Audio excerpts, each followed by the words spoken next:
எல்லாம் வல்ல பார்வதி பரமேஸ்வரன் திருவருள் துணை கொண்டு செங்கல்பட்டு மாவட்டம் மதுராந்தகம் வட்டம் திருமலை வையாவூர் அருள்பாலித்து வரும் காசி ஸ்ரீ சொர்ண பைரவர் காசி ஸ்ரீ விஸ்வநாதர் ஆலயமானது அனைத்து பூஜைகளும் மிகவும் சிறப்பாக நடைபெற்று கொண்டு வருகிறது. இந்த பதிவில் நம்ம சொல்ல இருக்கிற பதிவு என்னவென்றால் கிரிவலத்தை பற்றி. கிரிவலம் என்றாலே எல்லோருக்கும் ஞாபகம் வருவது திருவண்ணாமலை. ஆனால் நமது திருமலை வையாவூரில் அருள்பாலித்து வரும் காசி விஸ்வநாதர் இந்த ஆலயத்தில் மாதம் தோறும் கிரிவலம் மிகவும் சிறப்பாக நடைபெற்று கொண்டு வருகிறது. இப்பவும் ஆனி மாதம் 26ஆம் நாள் 10/7/2025 குருவாரம் வியாழக்கிழமை அன்று பௌர்ணமி வர உள்ளதால் அன்றைய தினம் சரியாக மாலை 6 மணிக்கு ஸ்ரீருத்ர மகாஹோமமும் அதனைத் தொடர்ந்து இரவு 8 மணிக்கு ஸ்ரீ காசி விஸ்வநாதர் எம்பெருமானுக்கு கலசங்களால் அபிஷேகமும் தொடர்ந்து 9 மணிக்கு மகா தீபாராதனையும் அன்னதானமும் சிறப்பாக நடைபெற உள்ளது. அதனைத் தொடர்ந்து இரவு சரியாக 10 மணிக்கு காசியிலிருந்து ரக்தஜ்வால அகோரி சுவாமிகள் அந்த சுவாமிகளுக்கு 113 வயது உள்ள சுவாமிகள், அந்த அகோரி சுவாமிகள் கொடுத்த 27 முக ருத்ராட்சம் நமது ஆலயத்தில் பிரதிஷ்டை செய்ய உள்ளது.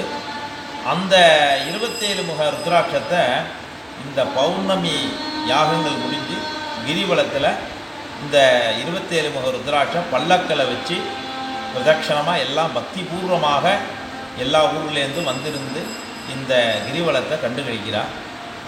இப்பேற்பட்ட ஒரு புண்ணியமான ஸ்தலம். இந்த ஸ்தலத்தினுடைய பெருமைகள் என்ன அப்படின்னு கேட்டீங்கன்னா,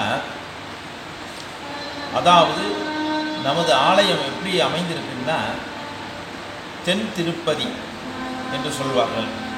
அதாவது தென் திருப்பதி இந்த இடம் எங்கே இருக்குது அப்படின்னு கேட்டீங்கன்னா செங்கல்பட்டு மாவட்டத்தில் திருமலை வையாவூர் என்ற ஒரு அழகிய கிராமத்தில் இந்த ஊர் இந்த பெருமாள் அமைஞ்சிருக்கார்.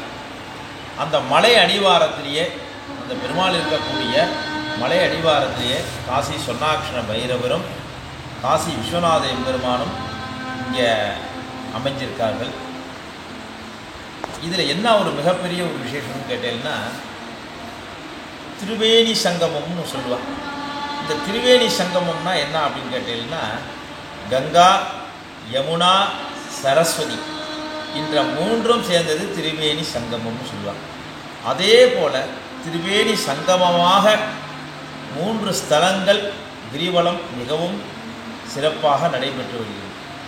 முதலாவதாக திருவண்ணாமலை எம்பெருமான் அருணாச்சலேஸ்வர சுவாமி திருவண்ணாமலை இருக்க அவருக்கு பௌர்ணமி என்று கிரிவலம் சிறப்பாக நடைபெற்று வருகிறது. அடுத்தபடியாக திருக்கழுக்குன்றம்னு சொல்லக்கூடிய ஒரு இடம், இது செங்கல்பட்டு பக்கத்துலேயே தான் இருக்குது. அந்த திருக்கழுக்குன்றத்துலேயும் கிரிவலம் மிக சிறப்பாக நடைபெற்று வருகிறது. அடுத்ததாக திருமலை வையாவூர். இதில் என்ன ஒரு பெரிய சிறப்பு அப்படின்னு கேட்டீங்கன்னா அனைத்து இடங்கள்லேயும் சிவபெருமான சுற்றக்கூடிய ஒரு பாக்கியங்கள் இருக்குது. ஆனால் இந்த திருமலை வையாவூரில் மிகப்பெரிய ஒரு பாக்கியமானது, பெரிய புண்ணியமானது என்ன அப்படின்னு கேட்டீங்கன்னா மலை மேலே பெருமாள் பெருமாளும் மலை அடிவாரத்தில் ஈஸ்வர காசி விஸ்வநாத எம்பெருமான் பைரவரும் குடிக்கொண்டு இருக்கிறதுனால இது மிகவும் அற்புதமான பலன்களை நமக்கு தரும். ஏன்னா ஹரியும் சிவனும் ஒன்றுன்னு சொல்லுவார். அதே போல் இந்த திருமலை வையாவூரில் ஹரியும் சிவனும் பரிபூர்ணமாக இருக்கா. இவா 2 பேரையும் சுத்தக்கூடிய பாக்கியங்கள்ன்றது எனக்கு தெரிஞ்சு வேறு எந்த இடத்துலையும் இல்லை. ஏன்னா அப்பேற்பட்ட ஒரு அற்புதமான ஒரு பலன்கள் நமக்கு கிடைக்கிறது.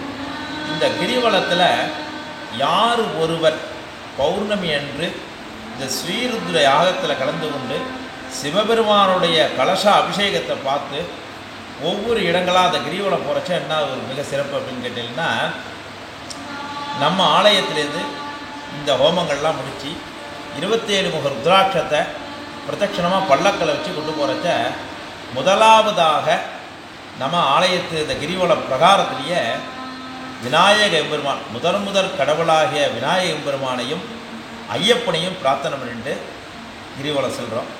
இரண்டாவதாக எம்பெருமான் ஸ்ரீமன் நாராயணமூர்த்தி மலை மேலே உள்ள பெருமாளை அடிவாரத்தில் தரிசனம் பண்ணிட்டு அங்கே ஒரு பிரார்த்தனை பண்ணி செதத்தேங்காய் உடைச்சிட்டு அடுத்தபடியாக மூன்றாவதாக ஆஞ்சநேய எம்பெருமானையும் எந்த விதமான விக்னங்கள் இல்லாமல் நல்லபடியாக நடக்கணும்னு அவரையும் பிரார்த்தனை பண்ணிட்டு அவருக்கு ஒரு செதத்தேங்காய் உடைச்சிட்டு அடுத்தபடியாக நான்காவதாக வேம்பாத்தம்மன் சொல்லக்கூடிய மிகப்பெரிய ஒரு சக்திபூர்வமான ஒரு அம்பாள், அந்த வேம்பாத்தம்மனையும் பரிபூர்ணமாக பிரார்த்தனை பண்ணிட்டு அங்கே ஒரு செதற்காய் உடைச்சிட்டு ஐந்தாவதாக 5 பார்த்தீங்கன்னா கணபதிக்கு ரொம்ப உகந்தது.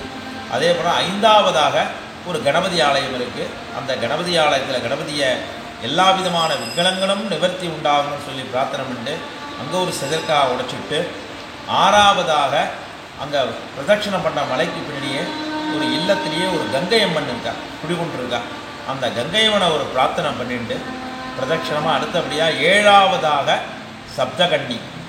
அது அமைது எப்படி பாருங்க, சப்தகன்னின்றது சப்தம்ன்றது 7, அந்த மாதிரி அந்த ஏழாவதாக அந்த சப்தகன்னி அம்பாலை பரிபூர்ணமாக பிரார்த்தனை பண்ணிட்டு அங்கே ஒரு செதற்காய் உடைச்சிட்டு அடுத்தபடியாக ஒரு கங்கையம்மன் சொல்லக்கூடிய அந்த மகாதேவி அஷ்டமா சித்தி, அஷ்டம்ன்றது 8 லட்சுமிகளுக்கு அதிபதினு சொல்லக்கூடியது அஷ்டமா சித்தி. 8ஆவதாக அந்த கங்கையம்மனை பரிபூர்ணமாக தரிசனம் பண்ணி பிரார்த்தனை பண்ணிட்டு 9ஆக நவசக்தி, அதான் சொல்கிறது 9ஆவது திருப்பி ஒரு சப்தகன்னி அம்மா இருக்கா.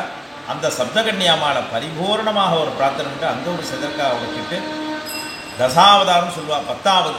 அதே போல் 10ஆவதாக யார் அப்படின்னு கேட்டீங்கன்னா அங்கே ஒரு அங்காள பரமேஸ்வரின்னு ஒரு ஆலயம் இருக்குது. அந்த அங்காள பரமேஸ்வரி ஆலயத்தை பரிபூர்ணமாக பிரார்த்தனை பண்ணிட்டு அங்கே ஒரு செதற்காய் உடைச்சி பிரார்த்தனை பண்ணிட்டு 11ஆவதாக சீதலா பரமேஸ்வரின்னா மகா மாரியம்மன், அந்த மாரியம்மனை பரிபூர்ணமாக பிரார்த்தனை பண்ணிட்டு 11ஆவது நமது காசி விஸ்வநாத ஆலயத்தில் எல்லாரும் பிரதட்சணமாக உள்ளே வந்திருந்து இந்த சிவபெருமானுக்கு மகாதீபாரம் நடைபெறும். சரியாக 11 மணிக்கு மகாதீபாரம் நடைபெறும். எல்லாரும் இந்த தீபாரனை கண்டுகளிச்சு பரமேஸ்வரனுடைய பார்வதி பரமேஸ்வரனை திருவருளை பெற்று பேரானந்த வாழ்வு வாழ வேண்டுகிறோம். இதில் என்ன ஒரு விசேஷம்னா, இந்த சிவபெருமானையும் இந்த பைரவர் காசி விஸ்வநாதரையும் நம்ம கிரிவலத்தில் பிரதட்சணம் பண்ணுறதுனால பலன்கள் என்ன கிடைக்கிறதுனா, நமக்கு காசி ராமேஸ்வரம் இந்த திரிவேணி சங்கமம் கூடிய இருக்கக்கூடிய மாதிரியே எல்லா விதமான க்ஷேத்திரங்கள் நம்ம போனக்கூடிய கயா, அதோட என்ன ரொம்ப விசேஷம்னா பெருமாள் இருக்கிற கயா நம்ம போன பலன் ஒரு காசி ராமேஸ்வரம் கயா, இந்த 3 ஸ்தலங்களுக்கும் போக முடியாதவாலாம் இந்த ஸ்தலத்தில் கிரிவலத்தை பிரதட்சணம் பண்ணானா இந்த 3 ஸ்தலங்களுக்கும் நம்ம சென்று வழிபட்ட ஒரு பரிபூர்ணமான பலன் கிடைக்கிறது. ஆகையால் பக்தர்கள் அனைவரும் வந்திருந்து இந்த பௌர்ணமி பூஜையில் யாகத்தில் கிரிவலத்தில் கலந்து கொண்டு எல்லாம் வல்ல பார்வதி பரமேஸ்வரன் திருவருளையும் ஸ்ரீ பைரவர் திருவருளையும் ஸ்ரீமன் நாராயண மகாவிஷ்ணு திருவருளையும் பெற்று பேரானந்தமான வாழ்வு வாழ அனைவரையும் வருக